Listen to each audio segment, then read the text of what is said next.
Is your vehicle stopping like it should? Does it squeal or grind when you brake? Don't miss out on summer brake deals at O'Reilly Auto Parts. O'Reilly Auto Parts. You're listening to Give Me the Fear, the Britflicks Podcast Frightfest 2023 preview series.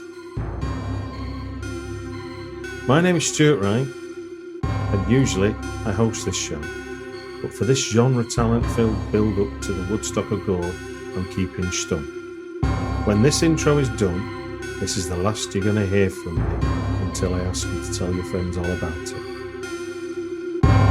The spoiler-free interviews are brief, and across the entire series, you will discover the kind of knowledge and experience about how to make horror films that they just don't teach you at film school. Are you ready for that? After looking back at the blood, sweat and tears that went into their creative successes, I asked them one last question. If you could handpick one person to be in the audience, alive or dead, famous or personal to you, for your Frightfest screening, who would it be and why? I think you're going to love the answers this question elicits. I certainly do. That's my introduction over with. Let's hear from the talent. I'm delighted to say that I've got a film called WEREWOLF Santa, which is showing at Frightfest this year. My name is Airell Anthony Hayles, and I am the director of that film. What happens when Santa turns into a werewolf on Christmas Eve? Well, it's not good. And you can probably imagine he goes down chimneys and eats families alive and all the rest of it.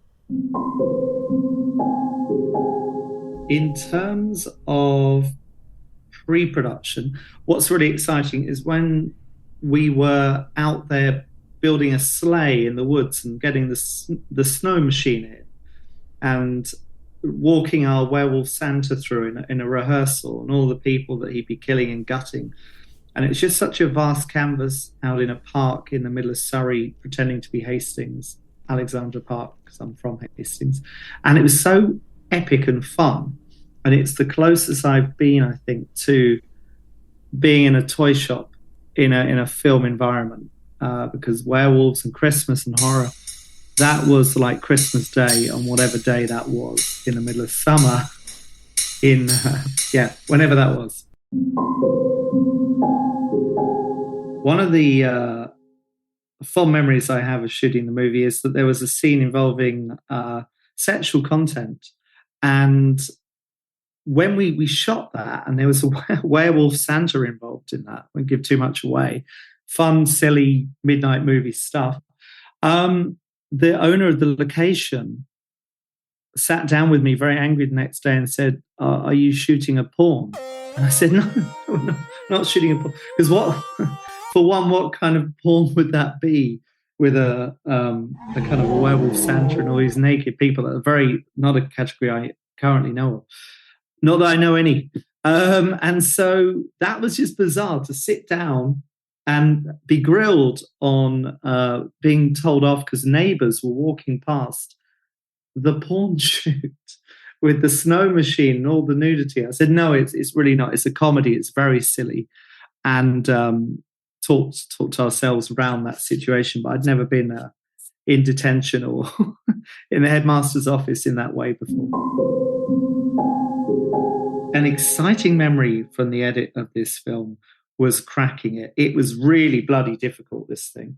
And it required a bit of edit rewriting because we didn't get all the coverage I'd have liked to on our limited budget. There's always limited budgets on these things sometimes, which is fine because you make solutions happen. But it was tough. It was really tough for a long time to kind of throw things together and see clues of where a narrative could be really structured with the coverage that we did have. And eventually it kind of panned out. A couple of reshoots, I guess, a couple of things. And it got there. But when we finally locked that up and it kind of made coherent sense, that was a very, neck of large Bailey's moment. At a screening of Werewolf Santa, I would love Joe Bob Briggs to be in the audience, and touch wood at some point he can be, because there might be some American screenings. So let's see. I'd love to get him for Frightfest. Let's see. I think he has a very, very busy schedule, August through September and October, and with the Shudder and Joe Bob Briggs and the drive-in. But he's so knowledgeable about horror, so much fun to have a drink with. I mean, Joe Bob in the Phoenix is almost like Christ Landing or something, in my opinion. It'd be amazing. He just is a fright fester through and through. And he's been in movies there. He's been in Scare Package 1, and I don't know if he appeared in Part 2. He's obviously a horror fan through and through. So I just think him in any audience, like any fright fester, is a true fan. It'd be great to have him there. I think he's seen it. I think he enjoys the script, at least when he first looked at it. So yeah, that would be the pick, and let's make it happen. My name is Dominic O'Neill, and on Haunted ULSTER Live, I am co-producer, writer, and director. Haunted ULSTER Live takes place on Halloween night, 1998, and a local TV station investigates poltergeist activity in a haunted house. The script development and pre-production for Haunted ULSTER Live wasn't actually that long. We started writing it in summer 2020, and we went into pre-production in September of last year, so it was a little over 2 years, which isn't a very, very long time to go from nothing to something.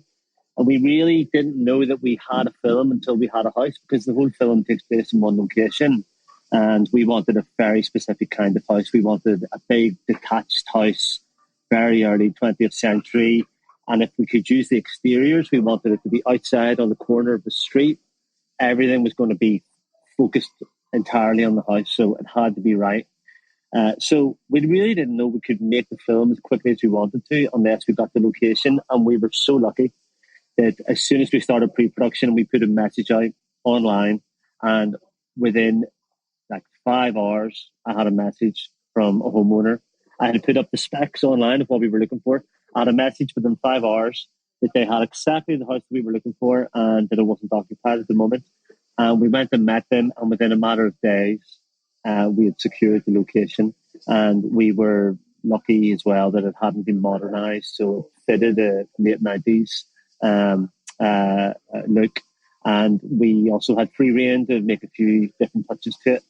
So without that, the way I looked at it was that, you know, if we had the right location, we could have shot it on a phone if it came down to it, you know, if things got that bad. But without the right location, you don't have a film. It's so important. It's so important to immerse the audience in the look and the feel, because people would be familiar with the kind of film that we were making, because they will have seen so many TV shows like that. And if we could get that right, then we could just sort of get that little bit of suspension of disbelief to really bring them on board with what we were doing with the film, you know. An exciting memory of shooting the movie was something that I was kind of dreading. The film takes place mostly inside the haunted house, but we do have quite a lot of exteriors, because during the night, one of the presenters comes outside and talks to the crowd who are gathered outside. So we were shooting in November because we wanted to get it released for Halloween the following year. And we wanted to maximize night shoot hours.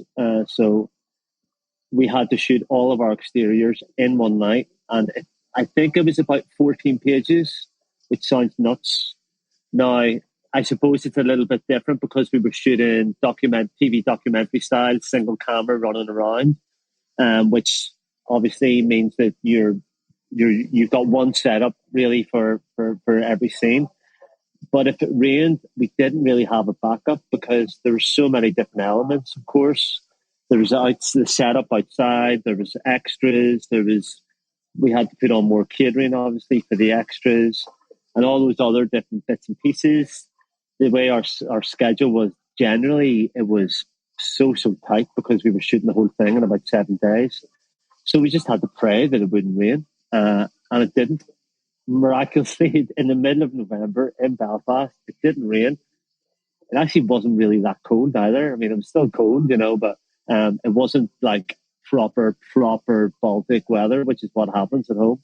So we were just so lucky, because if it had rained that night and we hadn't got that, we would have rescheduled and we would have reorganized and everything. But you're constantly thinking about so many different things, and if we'd had to put time into rescheduling all the exteriors for another night during the week, other stuff would have got pushed to the side, and knock-on effect, domino effect of what always typically happens in such a short, low budget shoot. So we were so lucky, so lucky with that. Post production was very, very interesting, because what I thought would happen didn't happen, which probably is predictable, because there's absolutely nothing predictable about the editing process. But I have a particularly fond memory of post-production, because I thought that we were really going to piece together the film very close to the script, where we would have one scene and then all of the little inserts that we had. I was pretty sure that we were going to stick closely to the script.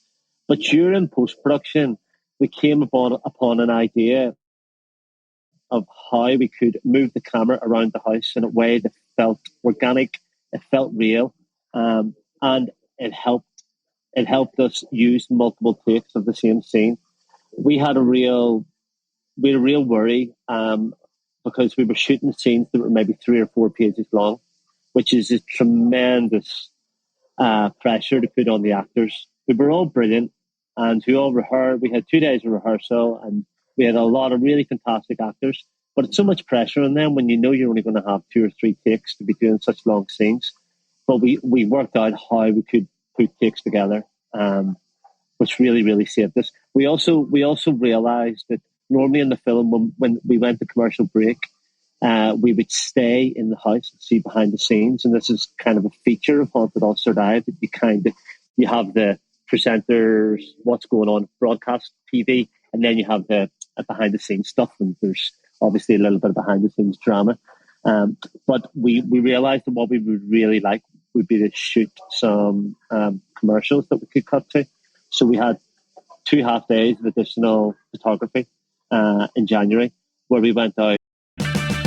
Is your vehicle stopping like it should? Does it squeal or grind when you brake? Don't miss out on summer brake deals at O'Reilly Auto Parts. O'Reilly Auto Parts.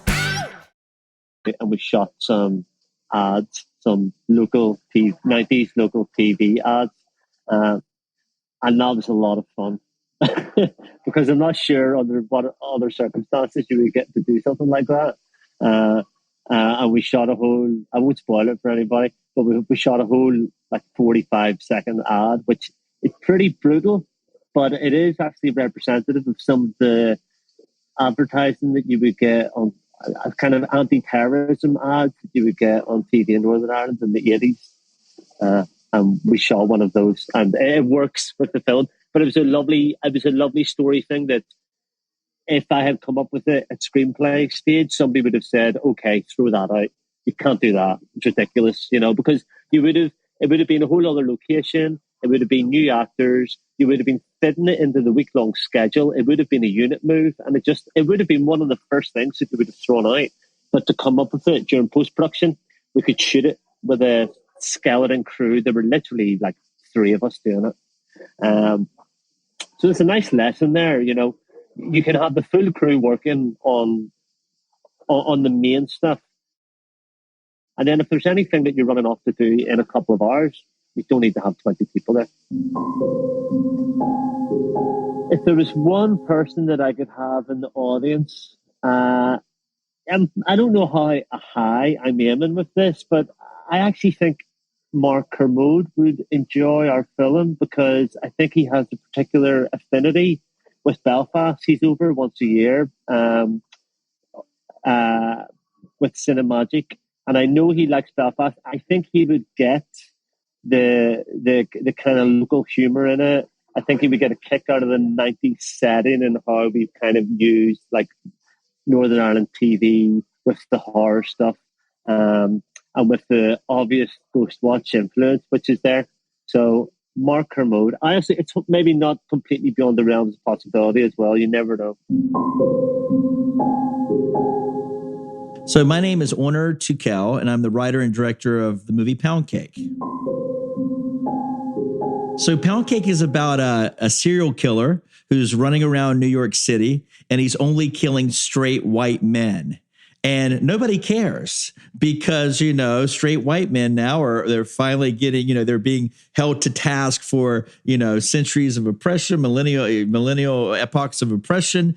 And so no one's taking it very lightly. There's kind of a Greek chorus in the movie of podcasters who are talking and debating about who the killer is and what's happening. And no one really gives a fuck that straight white men are being killed, you know. So there's some other storylines too. There's a father and a mother who are coming to terms with their son who's just come out of the closet. There's I'm in the movie myself. I'm an actor in the movie, and I play a middle-aged man who is having problems with his own irrelevance. Being a middle-aged man, for one, if you're an old man, no one gives a fuck about you. But in this culture, if you're a straight man, you're even worse. You're just a boring straight man. So a cis man. So he's having problems with his own, you know, sexual identification and whatnot. So he's trying to experiment with his wife and do things that are a little bit more, you know, fluid, sexually fluid, and not so rigid as he calls himself. He feels like a rock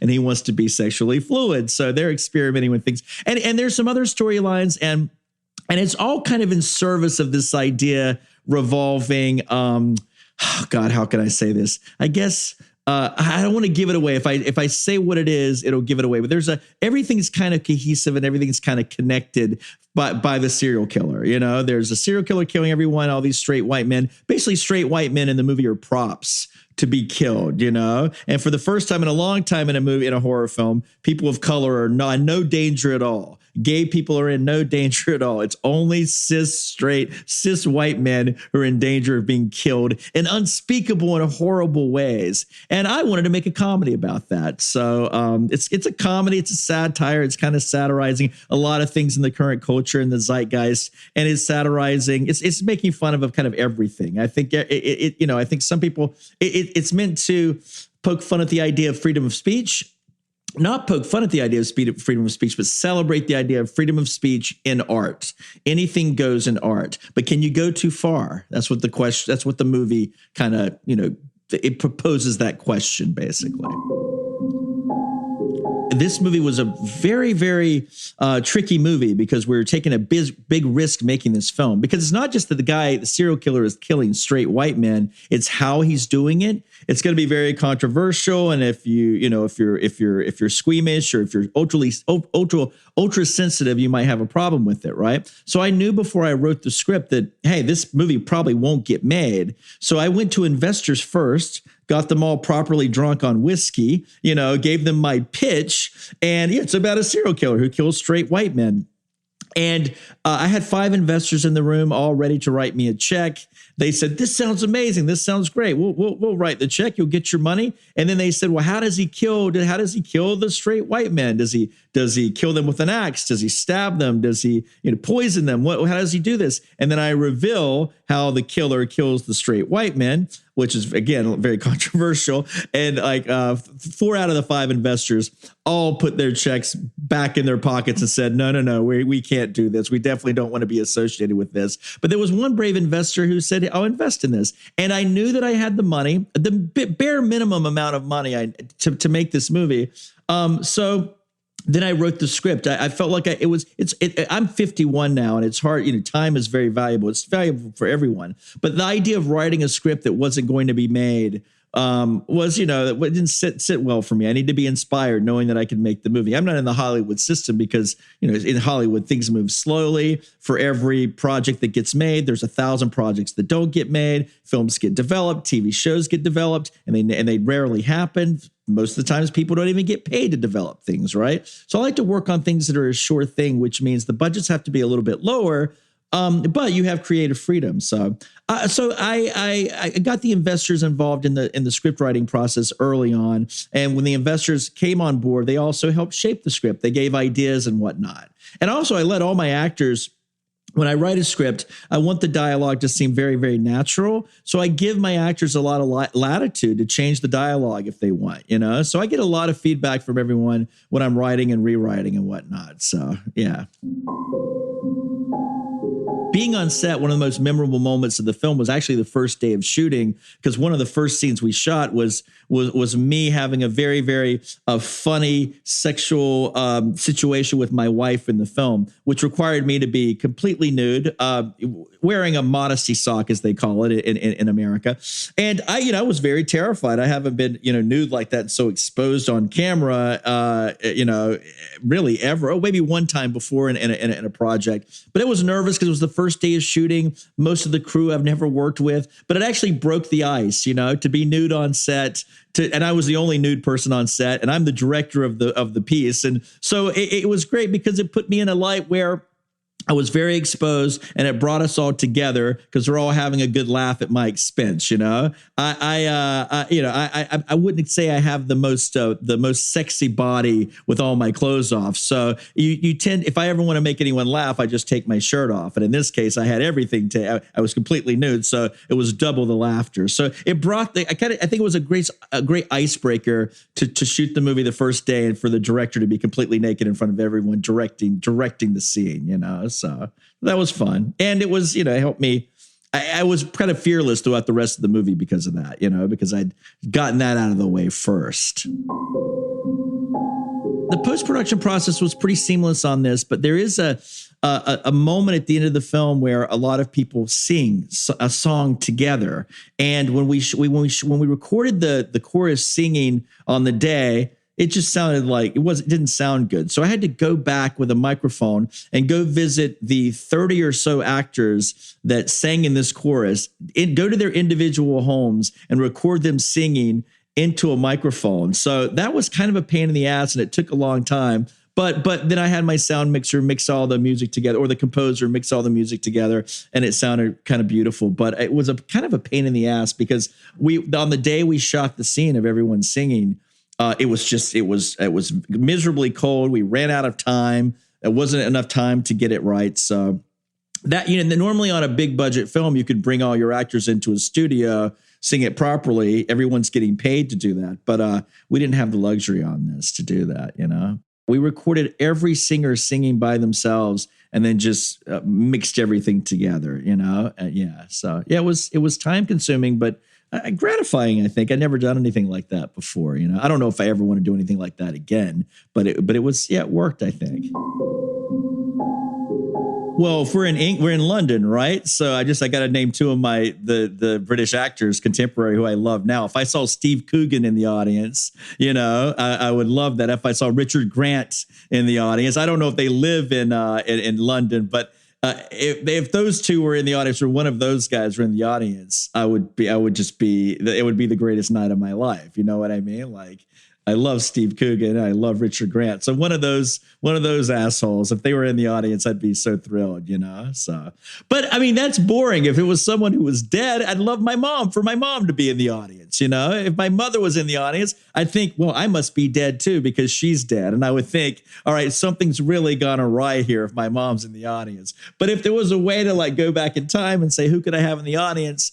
Anybody, it would be my mom, obviously, because I miss her terribly, although she'd be embarrassed as hell watching this. But at the same time, she'd think, you know what? I'm in the audience watching a movie. This is better than being dead, I suppose, even if my son is doing horrible things on screen, or at least embarrassing things on screen,